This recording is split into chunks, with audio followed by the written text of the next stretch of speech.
Mari kita sama-sama membuka satu bagian dari firman Tuhan dari Yeremia pasal yang ke-29 ayat yang ke-7. And so let us actually open up our Bibles from Jeremiah 29, verse 7. Kalau sudah dapat saya bacakan untuk kita sekalian. And so if you have it open in your Bibles, I'll read it out to you. But seek the welfare of the city where I have sent you into exile, and pray to the Lord on its behalf, for in its welfare you will find your welfare. Atau di dalam terjemahan yang lebih tepat, but seek the shalom, the peace of the city where I have sent you. Carilah shalom, usahakanlah shalom untuk kota kemana aku sudah utus engkau pergi. So seek the shalom of the cities to which I have sent you. Bagian yang kedua kita akan melihat dari Revelation, kitab Wahyu pasal yang ke-21. So the next passage we will look at is from Revelations 21. Wahyu pasal yang ke-21 ayat yang pertama sampai dengan ayat yang keempat. So Revelation chapter 21, verse 1 to 4. Kalau sudah dapat, saya akan bacakan sekali lagi untuk Bapak, Ibu, dan saudara sekalian. So if you have gotten there, I'll read it out for you. Then I saw a new heaven and a new earth, for the first heaven and the first earth had passed away, and the sea was no more. And I saw the holy city, New Jerusalem, coming down out of heaven from God, prepared as a bride adorned for her husband. And I heard a loud voice from the throne saying, Behold, the dwelling place of God is with men. He will dwell with them, and they will be his people, and God himself will be with them as their God. And he will wipe away every tear from their eyes, and death shall be no more. Neither shall there be mourning, nor crying, nor pain anymore, for the former things have passed away. This is the word of the Lord. Mari kita sama-sama tunduk kepala, kita masuk dalam doa. So let us bow our heads and enter into prayer. Father, we have read a portions of your holy word, Lord, and as we want to meditate this word, we pray that you would enlighten our heart and you would open our mind, Lord, so that the truth that you want us to hear today might be the truth that will take roots deep within our life, and we pray that it would grow and bear much fruit in this life and the life to come. Thank you, Lord. Please anoint your servant and bless your people so that our hearts might be full with your presence and your truth. In the name of our Lord and Savior Jesus Christ, we pray. Amen. Amen. Nah, saudara, waktu kita hari ini akan melihat tema tentang orang Kristen dan kota itu di dalam 3 bagian. And today we'll look at the theme of Christians and Christians in the cities in 3 different themes. Yang pertama-tama kita akan memikirkan dari mana ide tentang yang namanya kota itu mulai. The first is, where did the idea of a city begin? Lalu yang kedua kita akan memikirkan tentang apa yang dikerjakan dosa terhadap kota. And the second, we'll see, what does sin do to a city? Lalu kemudian yang ketiga kita akan memikirkan bagaimana yang namanya grace itu transform, bisa mengubah yang namanya kota.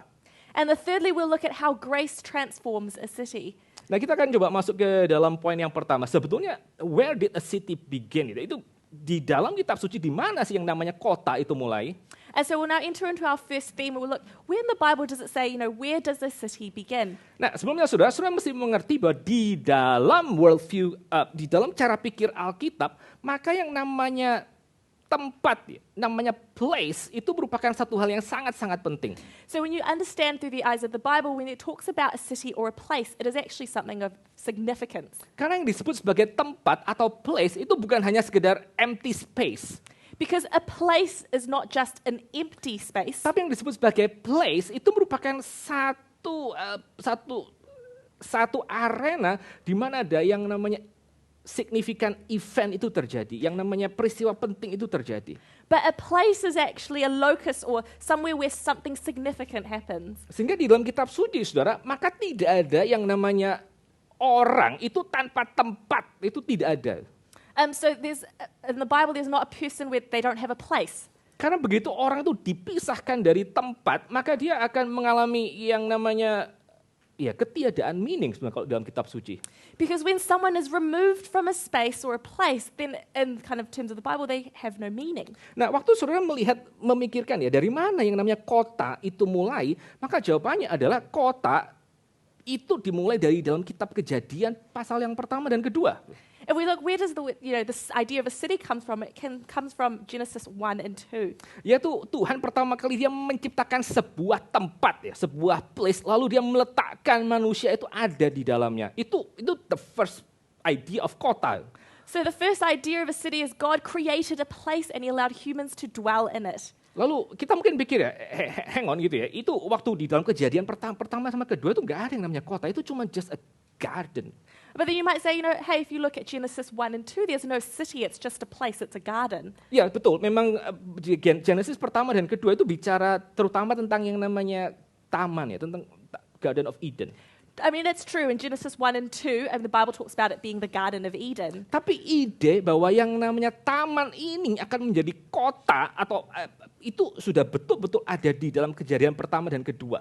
But the idea that this Eden will become a city, that idea is written very clearly in Genesis 1 and 2. Taunya dari mana?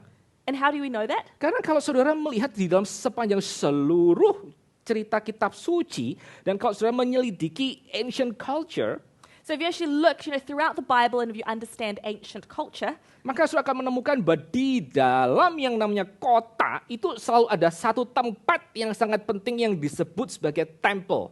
and then you know that within a city there's always one place of significance which is called the temple. Setiap kota-kota penting itu pasti ada tempelnya. Every important city will have a temple. Ya, lalu waktu saudara, kayak kota, let's say, kota Niniwe itu pasti punya tempelnya untuk menyembah dewa Assyria, dewa orang Assyria. And so, Misalnya.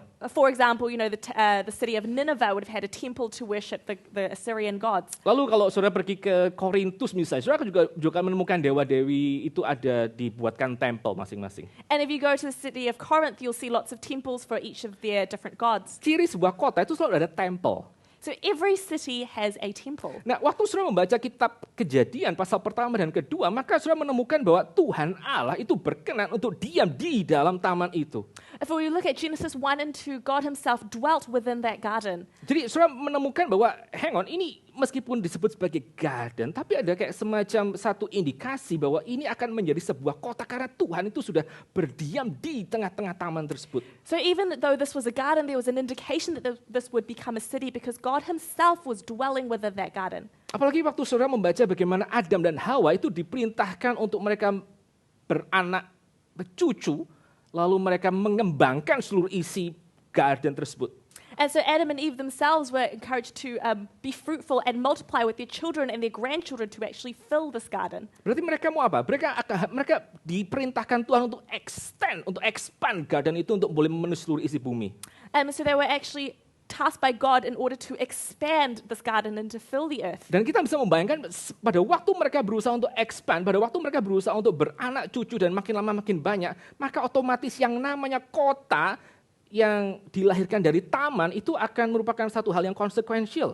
I mean, we understand that as they continue to grow and multiply and they turn to expand, this garden will become larger and will become something of consequence. Jadi sekali lagi saudara, di dalam kitab suci yang namanya kota itu bukan sekedar addendum ya, bukan sekedar tambahan, bukan sekedar embel-embel yang tidak penting.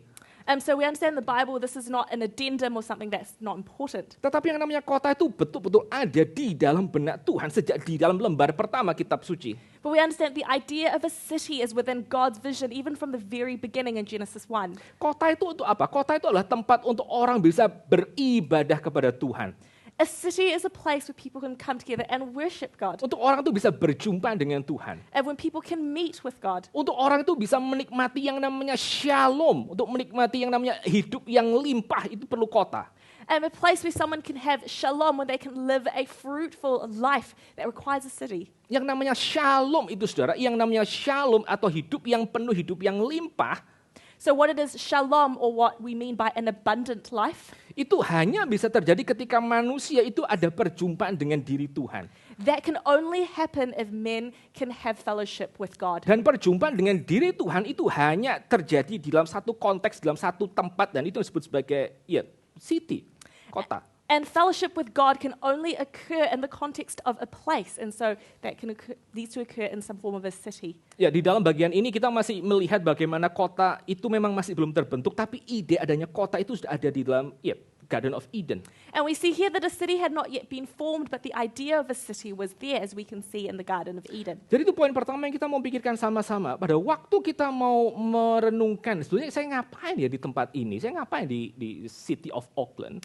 And that's the first point that we need to think about. Why am I here? Why am I here in the city of Auckland? Saudara mesti menyadari bahwa yang namanya kota itu bukan hasil dari social construct We need saja. We need to understand that the idea of a city is not just a social construct. Tapi ide adanya kota itu sudah ada di dalam benak Allah terlebih dahulu. But the idea of a city was in the vision of God from the very beginning. Yang namanya kota itu selalu religious. The idea of a city is always religious. Karena memang kota itu didesain untuk worshiping God. Because a city is designed to worship God. Saya mengajak kita untuk sama-sama memikirkan poin ini, bahwa yang namanya kota itu didesain oleh Allah, dan kota itu memang dimaksudkan untuk membuat Allah itu berdiam di dalamnya. I want us to reflect on the idea that a city is built for God. It was in His vision. It's designed to worship God. Just pertanyaan reflektif, just simple questions.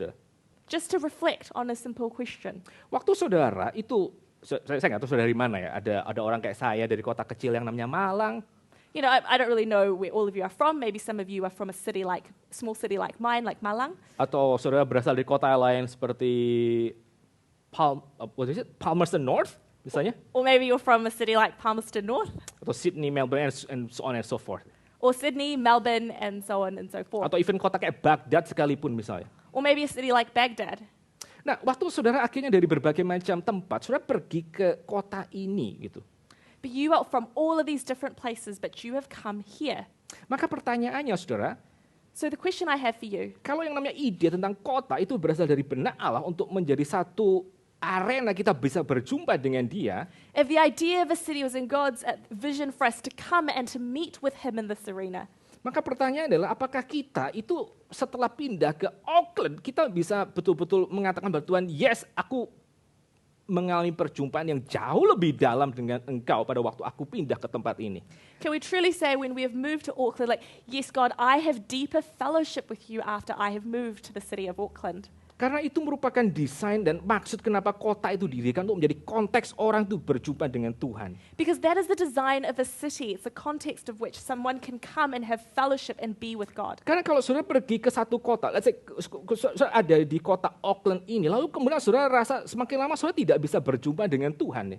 Because maybe if you've come to Auckland and you see the longer that you're here, you're unable to meet with God. Lalu saudara merasa diri saudara semakin lama semakin kayak semacam saudara tahu, like kayaknya gue hilang nih gitu ya.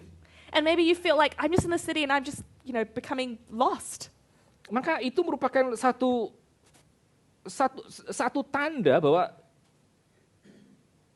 tandanya bisa macam-macam ya. Mungkin memang, let's say, mungkin at the very beginning, di dalam awal memang Tuhan tidak pimpin saudara ke tempat ini. I mean, this could be a number of signs, and maybe one of them is in the first place, God didn't lead you to come to the city. Atau yang kedua, saudara, memang kita tanpa sadar ya, kita sudah kehilangan panggilan kita sebagai orang Kristen dan kita tidak punya visi yang jelas tentang sebenarnya apa sih tujuan saya ada di dalam kota ini. Or the second is might be a sign that you've lost your vision as a Christian and you haven't really quite understood what does it mean to be a Christian in the city. Sekali lagi saudara, kalau yang namanya kota itu didesain untuk menjadi satu arena orang itu bisa berjumpa dengan Tuhan, maka saudara mesti tanya, betul-betul tanya kepada Tuhan. Kalau sekarang engkau for whatever reason, sudah menempatkan aku di kota ini, maka bagaimana caranya aku bisa makin bertumbuh mengenal engkau gitu. So we really need to understand that if a city is an arena where we meet in fellowship with God, then we need to really ask ourselves, what is the reason, what is the purpose that you have put me in a city like Auckland? Lalu hal yang kedua yang kita bisa pikirkan sama-sama, saudara, pada waktu kita mengerti bahwa yang namanya kota itu merupakan satu hal yang direncanakan oleh Tuhan, and the second thing that we need to understand, if a city is something which has been purposed by God, maka itu punya satu implikasi yang sangat besar di dalam hidup kita sebagai orang Kristen. Then it actually has great implications for our lives as Christians. Yaitu apa? Bahwa yang namanya kekristenan itu bukan cuma bicara tentang private life. Then we understand that Christianity is not just our private lives. Pada waktu kita memikirkan bahwa kota itu adalah rencana Tuhan, maka yang namanya kehidupan publik itu merupakan tanggung jawab kita sebagai orang Kristen. When we understand that a city is part of God's vision, then we understand that our public life is also incorporated into that. Di Indonesia sekarang lagi selalu rame sih. Tapi terutama sekarang itu rame tentang isu politik gitu. So I mean, Indonesia, I mean, it's always crowded, it's always a lot of discussion, but at the moment it's particularly lots of crowded discussion around politics. Sekarang lagi menuju election lalu ada 3 candidates.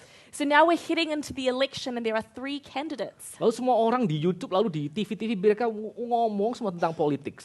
And people on YouTube and TV, they're just always talking about politics. Pilih 1, 2, atau 3 gitu ya. You know, 1, 2, 3. Everyone loves politik. Semua orang suka politik. Everyone loves politics. Tapi kita coba pikirin ya, itu kata politik itu dari kata apa sih sebetulnya? But we actually think, where does the word politic come Politik itu from? dari satu kata, I think kata Greek ya, kata Greek word itu dari kata polis itu. So politic comes from a Greek word, polis. Dan politik itu berarti ya bagaimana caranya bisa ngurus satu kota itu, politik itu. And so the word means like how it is to run a city. Nah, pada waktu kita sama-sama melihat sekali lagi, saudara, bagaimana yang namanya mengurus polis itu, mengurus kota, itu merupakan satu hal yang bisa berdampak kepada begitu banyak nasib jutaan orang di dalam kota tersebut.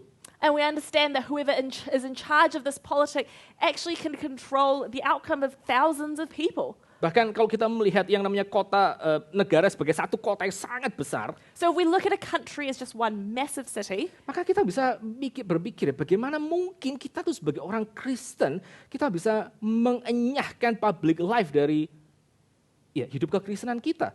then we can think, how can us as Christians, you know, live out our Christianity in a public sphere? Dan itu berarti menuntut kita apa? Menuntut kita untuk kita sebagai orang Kristen, kita betul-betul menjadi saksi Tuhan dimanapun Tuhan tempatkan kita. And that really means that us as Christians is to be a witness for Christ wherever we are placed. Saudara bisa akses ini di dalam katakanlah doktrin tentang doktrin tentang panggilan atau priesthood of all believers lah. So we can access this doctrine to the calling of all believers. Tapi dalam hari ini kita mau coba sama-sama memikirkan bahwa fakta bahwa ada teologi tentang kota itu mewajibkan kita untuk kita tuh berperan aktif di dalam kehidupan publik. But actually this theology of the city should actually help us to live our public lives. Oke, itu poin yang pertama ya. Where did a city begin ya? Kapan sih kota itu mulai? Kota itu mulai secara kernel, secara benih itu di dalam Taman Eden. So the first point is, where does a city begin? And the kind of kernel of that idea begins in the Garden of Eden. Dan sekali lagi yang namanya kota itu dimaksudkan untuk menjadi arena orang berjumpa dengan Tuhan. And then the city is an arena where people can meet with God. Sehingga kalau orang semakin lama semakin jauh dari Tuhan ya engkau misuse the city. And so as people become further away from God, and they will start to misuse the city. Lalu poin yang kedua kita bisa pikirkan pada hari ini adalah apa sih yang dikerjakan oleh dosa kepada satu kota. And the second point that we talk about is, what does sin do to a city? Sudah pada waktu kita melihat bersama-sama apa yang dikatakan oleh kitab suci, maka pada waktu dosa itu masuk, dosa itu membuat yang namanya kota yang tadinya harus berpusat kepada Allah, sekarang berpusat kepada diri sendiri. And so what we can actually see in the Bible is that when a sin enters a city, it actually changes the direction of the city from God looking towards someone's self. Jadi kalau saudara melihat ada satu kejadian di dalam kitab Kejadian, pasal yang kelima tuh. So we actually see this happen in Genesis 5.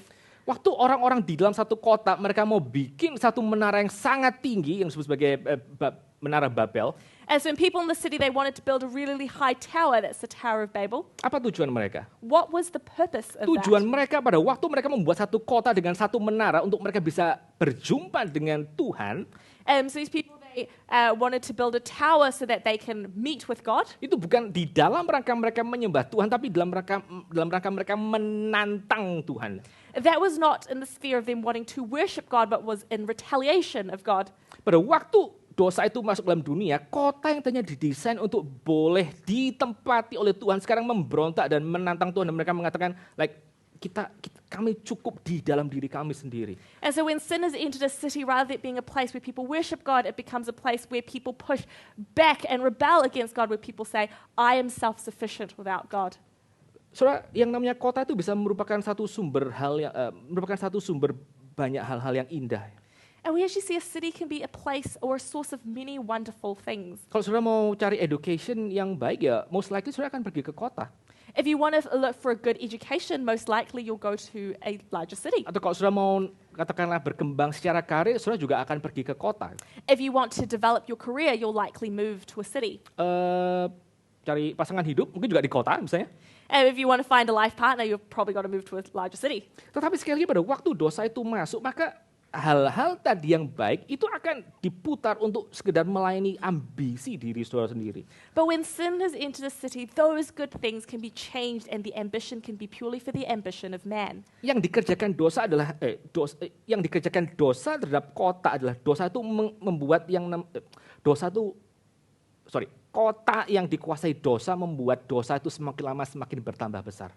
A city that has been gripped by sin will allow sin to grow more. Apa sih misalnya? So what does this mean? Ya kalau saudara bandingkan ya apa yang terjadi di kota dengan apa yang terjadi di let's say di kota yang lebih kecil atau di desa sekalipun misalnya. So when we contrast what happens in a bigger city versus a smaller city or like a little village, maka dosa-dosa seperti kayak seks, lalu power, lalu juga uang itu selalu lebih besar skalanya di dalam kota. Vices such as sex, power, and money are amplified within larger cities. Apa yang merupakan hal-hal baik yang Tuhan berikan, itu akhirnya diputar balikkan oleh dosa dan diamplifikasi di dalam kota. Things that were given by God as good things, with sin, they are turned around, but they are amplified within a city. Saya tuh nggak pernah ke Amerika, juga nggak terlalu kepengen sebetulnya ke Amerika. I mean, I've actually never been to America, and I don't really have a great desire to go. Ya mungkin sudah pikir, iya karena lu nggak pernah ke Amerika, lu nggak kepengen, saya gitu. I mean, you might say, well, the reason that you don't really want to go to America is because you've never been. Tapi beneran sih, kalau saya boleh pilih, saya mungkin pergi ke, I don't know, maybe ke Egypt gitu, misalnya ke Mesir atau ke Greece atau ke Turki kali, kalau mau jalan-jalan misalnya. But true. If I had a choice, I'd probably choose to go to like Greece or Turkey or Egypt if I had to travel somewhere. Karena ya banyak sekali tempat-tempat bersejarah di dalam kekristenan yang ada di tempat-tempat itu. Because there are so many important historical sites to Christianity within those areas. Nah, saya tuh nggak pernah ke Amerika, tapi saya tuh ya dari movie lah. Saya tahu ada satu kota di padang gurun Nevada itu kali ya, kalau nggak salah. Itu namanya Las Vegas. I mean, I've never been to America, but from movies, I know there's a city in the middle of the desert in Nevada called Las Vegas. Lalu saudara tahu apa itu title-nya Las Vegas? And you know what the title of Las Vegas is? Kalau nggak salah ya. If I'm not wrong. The Sin City. It's called the Sin City. Bener nggak itu?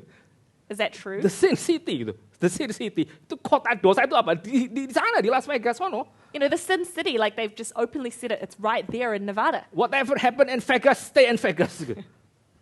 Ya, apapun yang terjadi di Las Vegas tetap harus tinggal di dalam Las Vegas, jangan sampai nyebar kemana-mana. Whatever happens in Vegas stays in Vegas. It shouldn't kind of leave Vegas. Dan saya bisa melihat contoh seperti ini, itu pada waktu dosa masuk, maka dia membuat kota itu betul-betul akhirnya memperbesar efek daripada dosa, membuat orang itu kecanduan kepada dosa. And so when you see that sin really enters a city, it really grows and people actually become addicted to it. Dan sekali lagi ada begitu banyak masalah sosial yang ditimbulkan di sana. And you actually see the compounding of so many social problems within that city. Materialisme, misalnya orang semakin lama semakin cinta uang. Such as materialism, people grow to love money even more. Atau juga individuality itu. Orang semakin lama semakin melihat orang lain itu sebagai gangguan dan ancaman. Or the rise of individuality, people start to view other people as either threats or annoyances. Kota yang tadinya didesain Tuhan untuk orang itu mengalami shalom, untuk so where God designed a city for it to be shalom. Untuk orang tuh boleh menikmati perjumpaan dengan Tuhan dan menikmati perjumpaan dengan sesama. Where God designed people to enjoy fellowship with Him and with each other. Maka di dalam pengaruh daripada dosa yang disebut sebagai Tuhan dan sesama itu merupakan alat untuk orang boleh menikmati money, sex, and power. So, under the influence of sin, rather than enjoying God and a fellow man, becomes under the influence of sex, power, and money. Di dalam bagian ini ya, saudara, kita mau coba sama-sama refleksi. And so after this, we should just reflect. Saudara bisa tanyakan kepada diri saudara, waktu saudara pindah ke kota ini misalnya, karena tetap bagaimanapun ada realita dosa di sini. You ask yourself, when you moved to the city, the reality of sin is here. Hal apa yang diubah oleh kota ini di dalam hidup saudara? What has the city changed in your life? Apakah waktu saudara pindah ke sini, maka saudara pelan-pelan mulai melihat, kayaknya saya menjadi orang lebih cinta uang dari sebelumnya misalnya. When you moved here, do you realize, actually, I'm someone who probably loves money more than I did before? Atau waktu saudara pindah ke sini, saudara makin lama makin lihat, kayaknya waktu saya dulu di Indonesia, saya lebih mencintai Tuhan daripada sekarang loh. Or maybe when you move here, you said, compared to when I was back in Indonesia, I used to love God more. Karena semakin lama saya tinggal, misalnya di tempat ini, lalu saya pelan-pelan belajar bagaimana Tuhan, itu sebenarnya nggak penting-penting amat.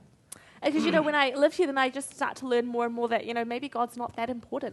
Karena sekarang saya bisa prediksi apapun yang akan terjadi dalam hidup saya di dalam kota ini misalnya. Because now I'm able to predict everything that's going to happen within my life within this city. Waktu saudara pindah ke tempat ini, apakah pelan-pelan saudara melihat bahwa tempat ini bagi saudara itu semakin lama semakin jadi kayak Babel gitu? So maybe when you move into the city has now become your form of Babel. Pelan-pelan saudara mulai merasa self-sufficient, semakin merasa cukup dan rasa Tuhan itu gak penting, saya bisa tantang Tuhan. And you start to feel self-sufficient, say, I don't need God, I can almost rebel against God. Saya percaya kita semua berkumpul di dalam area ini, saudara. I am sure that we all struggle in this area.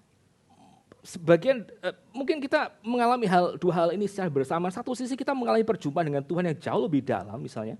So maybe we can even experience these two forms. Maybe we do feel a greater fellowship with God. Tapi mungkin di area yang lain kita semakin lama semakin tertarik dan semakin jauh daripada Tuhan. But maybe in a different area of our life we're drawn away and actually further away from God.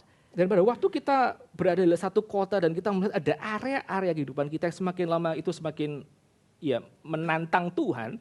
And when we dwell in the city and we realize that there is an area of our lives that is even more and more rebelling against God. Maka kita mesti menyadari itu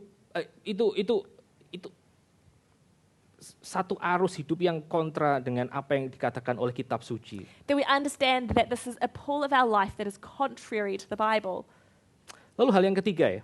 And the third thing. Bagaimana anugerah Tuhan itu mentransformasi kota. How does the grace of God transform a city? Saudara, yang namanya anugerah Tuhan itu datang in person di dalam Yesus Kristus. When we talk about the grace of God, He came in the form of man in Jesus Christ. Siapa sih Yesus Kristus? So who is He? Who is Jesus? Pada waktu dia dilahirkan di satu kota kecil yang namanya Bethlehem. So when He was born in a small town of Bethlehem. Pada waktu dia melayani di berbagai macam kota di Galilea dan dia akhirnya mati di kota besar itu Yerusalem. And when He served in many different towns around Galilee and He died in a large town of Jerusalem. Nah, Alkitab itu mengatakan bahwa Yesus Kristus itu adalah Allah sendiri yang datang dalam wujud manusia dan berdiam di tengah-tengah umatnya. And the Bible itself said that Jesus Himself was truly God who came in the form of man to dwell with fellow man. Dan Alkitab, John's Gospel misalnya mengatakan bahwa Tuhan Yesus itu adalah seperti tabernakel dan bait Allah yang akhirnya menggantikan bait Allah yang lama itu. And the Gospel of John says that Jesus Himself was the temple which came to replace the physical temple. Karena Tuhan Yesus itu adalah Allah sendiri dan dia adalah bait Allah in person. Because if Jesus was God Himself and He came down and is the temple of God. Maka dimanapun dia berada, maka titik di mana dia berada itu menjadi kayak semacam kota yang baru, new polis. And so wherever Jesus is, then that becomes like a new city. Di mana orang-orang yang akhirnya datang kepada dia itu diubah dan mereka menjadi satu citizen yang baru, satu umat yang baru. So when people come to Him, their lives are transformed and they can almost become like a new type of citizen. Bahkan Alkitab mengatakan bahwa dia adalah the coming king, itu dia adalah raja yang datang itu. And so the Bible says, Jesus says that He is the coming king. Dia adalah raja dari kota yang baru itu, raja dari Yerusalem yang baru. He is the king of a new city from the new Jerusalem. Waktu Tuhan Yesus yang adalah Allah, dia datang ke dalam kota-kota yang sudah memberontak kepada Allah. And so when Jesus came down, He came into cities that had rebelled against God. Apa yang dia kerjakan? What did He do? Dia menampakkan apa yang disebut sebagai kota Allah yang sesungguhnya. He came as representation of the new city. Dia berbelas kasihan kepada orang berdosa. He loved and had grace towards sinners. Dia mengubah orang-orang yang sudah rusak karena ini ya, karena dosa dan juga karena iblis dan seterusnya untuk mereka dipulihkan. He changed the lives of people who had been demon-possessed, who were sinners, so that they can come to God. Dia memberitakan akan ada kota baru yang datang, the kingdom of God, itu the new Jerusalem itu akan datang. He preached the coming of the new kingdom, the new Jerusalem to Dan dia come. adalah raja dari kota yang baru tersebut. And he is the king of the new city to come. Lalu puncaknya, saudara, itu raja dari kota yang akan datang, dari New Jerusalem, dia akhirnya mati, disalibkan. And the apex of all of this is that the king of the new Jerusalem died on the cross for Dia our mati di sins. mana? And where did he die? Dia mati di luar Yerusalem. He died outside of Jerusalem. Supaya apa? Why is that? Supaya kita, orang-orang yang percaya kepada raja ini, kita diizinkan untuk masuk ke dalam Yerusalem yang baru.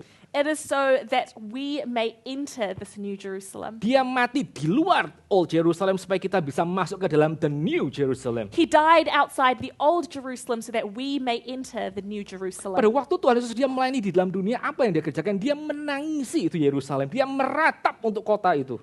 So what did Jesus come when he came down? He cried over the old Jerusalem. Tapi dia juga mati untuk kota yang berdosa itu, Bapak Ibu sekalian. But he also died for that very sinful city. Bahkan pada waktu saudara melihat apa yang ditulis oleh kitab suci di dalam lembar-lembar yang berikutnya, saudara akan menemukan bahwa Allah itu mencurahkan Roh Kudusnya kepada this old Jerusalem yang baru saja membunuh anaknya. And what we can see in the subsequent books is that even after this old Jerusalem had killed the Son of God, God still let his Spirit come down over the old Jerusalem. Dan apa yang kemudian terjadi? And what happened after that? Di kota-kota yang tersebar di Mediterania tersebut, Tuhan itu memunculkan kota-kota baru. And what actually happened after that is within that region in the Mediterranean, God raised up lots of new cities. Kota barunya itu disebut sebagai gereja. And what are these new cities? They are called churches. Satu kali di dalam Injil Matius, Tuhan Yesus mengatakan kepada para murid, So in the Gospel of Matthew, Jesus says to his disciples, engkau itu seperti kota yang ada di atas bukit. you are like a city on a hill. City on a hill. Di dalam konteks hari itu, apa sih yang disebut sebagai the city on a hill? In the context of that time, what did he mean by city on a hill? City on a hill itu literally, itu adalah Jerusalem. The city on a hill literally means Jerusalem. Yerusalem itu ada di puncak, ada di atas bukit Zion. Jerusalem is on top of Mount Zion. Geographically itu adalah city on a hill, betul-betul ada di atas bukit. Geographically, Jerusalem truly was a city on a hill. Tapi aneh sekali pada waktu itu akhirnya Tuhan Yesus mengatakan kepada setiap pengikutnya that you are the city on a hill. But interestingly, Jesus said to each of his disciples, you are the city on a hill. Maka berarti apa? So what does this mean? Berarti kumpulan-kumpulan orang Kristen yang berkumpul di dalam gereja di dalam seluruh Mediterranean basin tersebut, itu mereka adalah the city on a hill. So what he means is by the gathering of all of these Christians within the Mediterranean, within that basin, they are all the city on a hill. Dengan kata lain Bapak Ibu sekalian, In other words, brothers and sisters, apa sih yang dikerjakan oleh anugerah Tuhan kepada kota yang dia rencanakan di dalam awal kitab Kejadian? so what is this grace that is being outpoured on the city that God has spoken about from the beginning of the Bible? Dia memberikan anaknya untuk mati bagi orang yang berdosa supaya mereka boleh masuk ke dalam kota yang baru. He has given his son to die for sinners that they may come and enter into this new city, Untuk masuk ke dalam New Jerusalem. to enter into this new Jerusalem. Dan sebelum itu terjadi, maka dia membuat yang disebut sebagai gereja itu sebagai Theopolis, kota-kota Allah di dalam kota-kota yang kelihatan seperti ini. And before that happened, what he has allowed is churches to be almost mini cities within the larger metropolis of the cities. Sehingga pada waktu kita melihat bersama-sama apa sih yang menjadi tugas kita sebagai orang Kristen, They said, so what does this mean for us as our role as Christians? yaitu kita sebagai orang Kristen yang ada di dalam kota-kota yang begitu banyak dalam dunia, termasuk kota Auckland misalnya, So as Christians within the many, many cities throughout the world, including Auckland, kita dipanggil untuk menjadi kota di dalam kota. we are called to be a city within a city. Kita dipanggil untuk menjadi city on a hill, di kota yang ada di atas bukit yang pada waktu orang lihat mereka tahu this is the tanda dari the kingdom of God.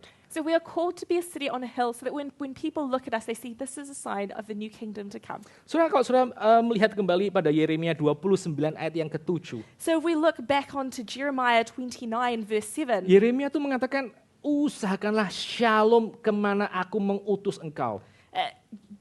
Jeremiah says, bring shalom wherever you are sent. Usahakanlah shalom ke tempat di mana aku membuang engkau. Bring shalom wherever I may throw you. Dan mereka dibuang kemana? Mereka dibuang ke Babel, saudara. Mereka dibuang ke Babilonia. And where were they sent? They were sent to Babylon. Tetapi sekali lagi, saudara bisa menemukan di dalam Yeremia pasal 29 ayat yang ke-7. Bahkan di tempat yang paling kafir sekalipun, yang paling anti-God sekalipun, mereka dikatakan, kamu masih punya ada kemungkinan untuk menghadirkan shalom. And in Jeremiah 29:7, in a place that was so pagan, so anti-God, he says you can still bring shalom to that Lagi place. shalom itu apa sih? Shalom itu berarti orang itu punya hidup yang flourish karena mereka ada di dalam rahmat Allah dan juga relasi yang baik dengan sesamanya. Itu shalom. So what is shalom? Shalom is someone who is able to live an abundant life because they are under the blessing, the protection of God. Dan kalau itu bisa dikatakan pada orang-orang yang dibuang di Babel, apalagi untuk orang-orang Kristen yang kita sudah mengenal Yesus Kristus dan kita sudah menerima curahan Roh Kudus. Kita bisa mendatangkan shalom di tempat di mana Tuhan itu letakkan kita. So this was said to people who had been sent to Babylon. How much more for us Christians who know Jesus, who have the power of the Holy Spirit within us. Saya mau coba kasih ilustrasi untuk ini ya, true story dalam sejarah. So I'm going to give an illustration or a true story that's happened in history. Di dalam awal abad ke-4, akhirnya kekaisaran Romawi itu menjadi Kristen. Waktu Konstantin jadi orang Kristen. So in the 4th century Rome, the Caesar Constantine became a Christian. Nah, hari itu di Ancient Roman Empire itu ada begitu banyak agama dan ada begitu banyak faith. And at the time in ancient Rome, there were so many different religions and so many different faiths. Tapi kenapa akhirnya kekristenan itu yang dipilih untuk menjadi agama empire hari itu? But how come Christianity was then chosen to be the primary religion of that time? Ya oke, satu penjelasan karena memang Konstantin dia punya kayak dia ada pengalaman ini ya, ekstatik, dia lihat salib di langit lalu dia jadi Kristen. I mean, there's a story that Constantine had this ecstatic vision or experience where he saw a cross in the sky. Tapi sebelum itu Tuhan sudah mempersiapkan begitu banyak hal supaya Konstantin akhirnya bisa memang jadi Kristen. But before that, God has actually already set up lots of different events so that Constantine would become a Christian. Yaitu apa? Selama 300 tahun pertama kekristenan, maka yang namanya iman Kristen itu menyebar hampir ke setiap kota di seluruh Roman Empire. And so for the first 300 years, Christianity had spread to almost every single city within the Roman Empire. Dan Timothy Keller itu mengatakan itu pada waktu kita lihat apa yang terjadi di dalam 300 tahun pertama, maka semua tempat-tempat di pedesaan itu mereka masih pagan. Tapi di dalam kota, hampir 50% dari semua penduduk kota itu adalah mereka orang-orang Kristen. And Timothy Keller that said that during that time, maybe some of the smaller cities, smaller villages around there were not Christian, but in the large cities, about 50% of people were Christian. Bukan cuma gara-gara visi tentang salib itu saja membuat Konstantin Kristen, tapi fakta bahwa akhirnya kota-kota itu banyak dihuni oleh orang-orang Kristen. And it wasn't just that vision of the sky of the cross that made Constantine become a Christian and choose Christianity, but it was an actual fact that at the time Christianity was already so widespread. Lalu yang kedua, bukan hanya yang namanya orang Kristen atau gereja itu ada dalam setiap kota, tetapi setiap gereja itu adalah satu gereja inklusif. And the second, it's not that Christianity was so widespread, but was that the many churches were so inclusive. Mulai dari orang miskin sampai orang kaya ada di dalam iman Kristen di kota-kota tersebut. In those cities, from the rich and they were poor, there were Christians. Mulai dari yang namanya orang Jewish sampai orang Gentiles ada di dalam setiap gereja. There were Jews and Gentiles within the same church. Mulai yang namanya free men sampai slaves itu ada di dalam setiap gereja. there was both the free man and the slave in the same church. Laki-laki dan perempuan itu ada di dalam setiap perkumpulan-perkumpulan Kristen. Men and women were there together in the gatherings of the church. Dan pada waktu mereka berkumpul bersama-sama, apa yang mereka kerjakan? And when they gathered together, what is it that they did? Saudara tinggal baca apa yang dikatakan oleh Rasul Paulus di dalam surat-suratnya kepada setiap kota. You can actually just read it in the writings of the Apostle Paul to the different churches. Istri-istri, taatlah kepada suamimu dan suami kasihilah istrimu sama seperti Kristus mengasihi jemaatnya. Wives, submit to your husbands, and husbands, love your wives as Christ loves the church. Para budak, taatilah tuanmu sama seperti engkau mentaati Kristus, dan para tuan, hati-hati memperlakukan budakmu karena engkau punya tuan juga, yaitu Yesus Kristus. Slaves, submit to your masters as we submit to Christ, and masters, love your slaves as you are under the ultimate master. Paulus bicara kepada Filemon, terimalah budakmu Onesimus yang pernah lari sekarang kembali kepadamu karena dia sudah kuanggap seperti saudara sendiri di dalam Kristus. And Paul said to Philemon, accept back your slave Onesimus who's run away because now I've accepted him as like a brother in Christ. Alasan kenapa kekristenan akhirnya bisa mentaklukkan Roma itu karena kekristenan mereka sudah menyebar ke begitu banyak kota dan mereka merangkul semua orang dari semua kalangan. And this is how Christianity would actually take over the Roman Empire because it was already so widespread in so many different places within the Roman Empire. Dan di dalam perkumpulan-perkumpulan Kristen mereka punya satu kebudayaan yang baru, kebudayaan yang berpusat kepada Yesus Kristus, Raja dari kota yang akan datang itu yang pernah disalibkan untuk mereka supaya mereka boleh masuk ke dalam kota yang baru. And within the gatherings of these churches, you developed new mini cultures which were centered around Jesus Christ, who has died on the cross and will be the new King of the New Jerusalem. Jadi kehadiran orang Kristen, perkumpulan-perkumpulan Kristen di kota itu merupakan satu traktat yang sangat kuat untuk convince orang bahwa yes, this is the way forward untuk kekaisaran itu menjadi Kristen. Mau apa lagi? Semua kota sudah dikuasai oleh orang Kristen dengan nilai-nilai Kristen. And so these gatherings of Christians were enough to convince, even the Caesar that yes, Christianity is so widespread and to draw people to it. Saudara, ini merupakan panggilan kita sebagai orang-orang Kristen di sini. So this is now the calling for us as Christians. Sekali lagi memasuki tahun yang baru, biarlah kiranya sama-sama kita mengingat apa yang Tuhan itu rencanakan di dalam kitab suci-Nya. And so as we enter into the new year, may we live out what God has set out for us in the Bible. Bahwa Tuhan itu merencanakan ada kota untuk menjadi arena orang itu berjumpa dengan Tuhan dan orang boleh punya relasi penuh cinta kasih satu sama lain. And where for God has destined a city to be an arena where people can meet and fellowship with Him and with fellow men and to love one another. Dan Tuhan di dalam dunia sudah jatuh ini, Tuhan menghadirkan anugerahnya yaitu gereja untuk setiap kota itu boleh akhirnya mengenal Tuhan. And within this fallen world, God has allowed His grace to come in the form of the church so that we can share this to the world. Adalah panggilan kita untuk kita belajar menghormati Tuhan dan juga menghormati perkumpulan-perkumpulan yang seperti ini. This is our calling to respect God and to also respect these gatherings. Adalah panggilan kita sebagai orang Kristen untuk kita akhirnya belajar bertumbuh di dalam kota ini. This is our calling as Christians to grow within these cities. Adalah panggilan kita untuk menjadi sebagai orang Kristen untuk kita membuat Theopolis, kota Allah di dalam kota Auckland ini bersama-sama. This is our calling as Christians to be able to create our Theopolis within our city of Auckland. Jangan menjadi orang Kristen yang solitary. Do not become a solitary Christian. Tidak ada satu orang Kristen yang bisa bertumbuh untuk menjadi matang dalam Tuhan kalau dia hanya sendirian. There is no Christian who can develop to be mature in an isolated way. Jangan menghina Injil Tuhan yang diberitakan dari atas mimbar lalu kita bisa pikir, oke, saya bisa nonton any sermon dari YouTube sekalipun.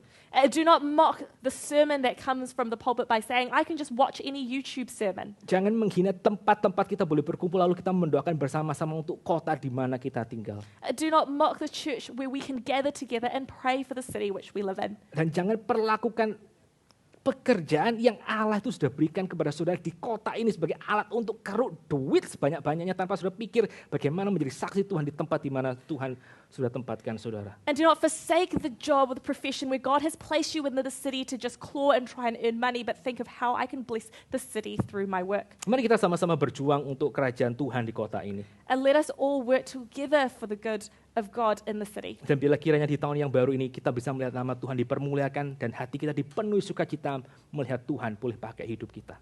And may in this new year, may our lives be filled with joy as we are used by God. Mari kita sama-sama tunduk kepala kita masuk dalam doa. Let us bow our heads and enter into prayer. Father, we thank you for your word, Lord. We thank you that you have reminded us our calling as Christians, especially as you have sent us and you have planted us in this city, Lord. We pray that our presence here in the city might reflect your will, might reflect your kingdom, Lord. And we pray that we can fight together for your glory, together with our brothers and sisters in Christ, which you have given us here in this place, Lord. Lord, we pray that as we enter this new year of 2024, you would strengthen our hearts to grow to know you more, Lord, through the scriptures, together with all our brothers and sisters. We pray that we might grow to love you as we serve you together with our brothers and sisters. We pray that in every opportunity that we can serve together as a church, you will give us a peaceful heart that would learn to love one another and that would learn to grow in our characters, in our spirituality, Lord. Lord, we pray that at the end of 2024, we will grow to be a stronger church with a stronger bonding and with a clear vision of the cross of your Son, the King of the coming kingdom. Thank you, Lord. Please bless your people. Please bless this church. Use this church one more time in this new year. In the name of our Lord Jesus Christ, we pray. Amen. Amen.